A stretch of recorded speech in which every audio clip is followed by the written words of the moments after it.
Hello friends, welcome to my channel. இன்றைக்கி நம்ம இந்த வீடியோவில் எந்த படத்தோட ரிவ்யூ பார்க்க போகிறோம்னு பார்த்தீங்கன்னா, இன்றைக்கி ரிலீஸ் ஆன நந்திவர்மன். நம்ம சேனலுக்கு புதுசாக வரவங்க மறக்காமல் சப்ஸ்கிரைப் பண்ணி பெல் பட்டனை கிளிக் பண்ணி விட்ருங்க. இப்போ வாங்க நம்ம ரிவ்யூக்குள்ளே போகலாம். இந்த படத்தோட கதையை பற்றி பார்த்தோம்னா, ஒரு ஊரில் ஒரு கோயில் மர்மமான முறையில் காணாமல் போயிருது. அந்த கோயிலை ரிசர்ச் பண்ணுறதுக்காண்டி நம்ம ஆர்கியாலஜிஸ்ட் அவங்களாம் கிளம்பி வராங்க. அந்த ஆர்கியாலஜிஸ்ட் அவங்க அந்த கோயிலை கண்டுபிடிச்சாங்களா இல்லையா, அதே நேரத்தில் அந்த ஊரில் தொடர்ந்து மர்மமான முறையில் நைட்டானால் அந்த ஊரில் எல்லாம் இறந்துக்கிட்டு இருக்காங்க. அதை நம்ம ஹீரோவான போலீஸ் கண்டுபிடிச்சாரா இல்லையா, அதே மாதிரி அந்த கோயிலை ரிசர்ச் பண்ண வந்த ஆர்கியாலஜிஸ்ட் அவங்களுக்குலாம் என்ன ஆச்சு, இந்த கோயிலுக்கு பின்னாடி இருக்கிற மர்மங்கள்லாம் கண்டுபிடிச்சாங்களா இல்லையா, இதெல்லாம் நீங்கள் படத்தை பார்த்து தெரிஞ்சுக்கோங்க. இந்த படத்தோட பாசிட்டிவ்னு பார்த்தோம்னா, நம்ம ஹீரோ சுரேஷ் ரவி அவரோட ஆக்டிங்கை பெஸ்ட்டாகவே கொடுத்துருக்காரு. அடுத்து இந்த படத்தில் ஃபஸ்ட்டு 20 நிமிஷம் சீன்லாம் வேறு லெவலில் இருந்துச்சு. அதெல்லாம் நீங்கள் படத்தை பார்க்கும்போதே உங்களுக்கு தெரியும் நான் எதுக்கு அப்படி சொல்கிறேன் அப்படின்னு. அந்த ஆர்கியாலஜிஸ்ட் அவங்கெல்லாம் அந்த கோயிலை ரிசர்ச் பண்ணுற விதம்லாம் நல்லாவே காமிச்சிருக்காரு நம்ம டைரக்டர். அடுத்து இந்த படத்தில் அனிமேஷன் சீன் அப்படி வச்சுருக்காரு நம்ம டைரக்டர். அதெல்லாம் காமிச்ச விதம் நல்லா இருந்துச்சு. அந்த சீன் ரொம்ப ரசிக்கும்படியாகவே இருந்துச்சு. அடுத்து நம்ம இன்டர்வல் சீன் எதிர்பார்க்காத மாதிரி வச்சுருக்காரு நம்ம டைரக்டர். அடுத்து இந்த படத்தில் நெகட்டிவ்னு பார்த்தோம்னா, நம்ம பார்த்து பழக்கப்பட்ட கதையை தான் நம்ம டைரக்டர் திருப்பி எடுத்து வச்சுருக்காரு.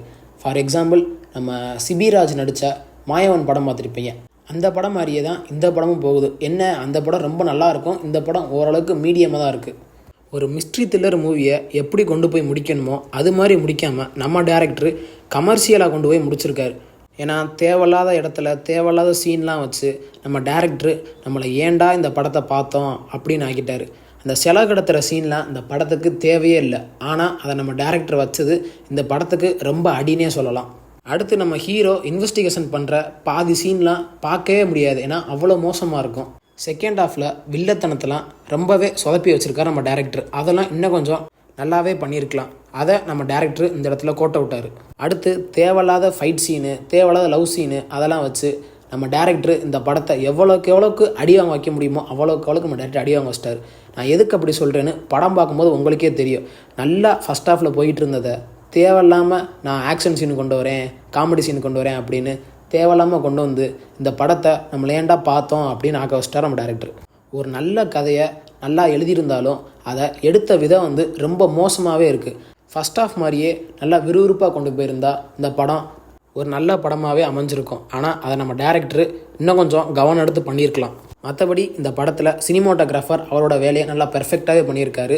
அடுத்து விஎஃப்எக்ஸ் சீனு அதெல்லாம் நல்லாவே காமிச்சிருக்காரு. அந்த கோயிலை காமிச்ச விதமாக இருக்கட்டும், அந்த அனிமேஷன் சீன் அதெல்லாம் நல்லாவே வச்சுருக்காங்க. ஓவராலாக இந்த படத்துக்கு நம்ம கொடுக்குற ரேட்டிங் 10க்கு 7 கொடுக்கலாம். போர் அடித்தா இந்த படத்தை ஃபேமிலியோட வீக்கெண்டில் உட்காந்து பார்க்கலாம்.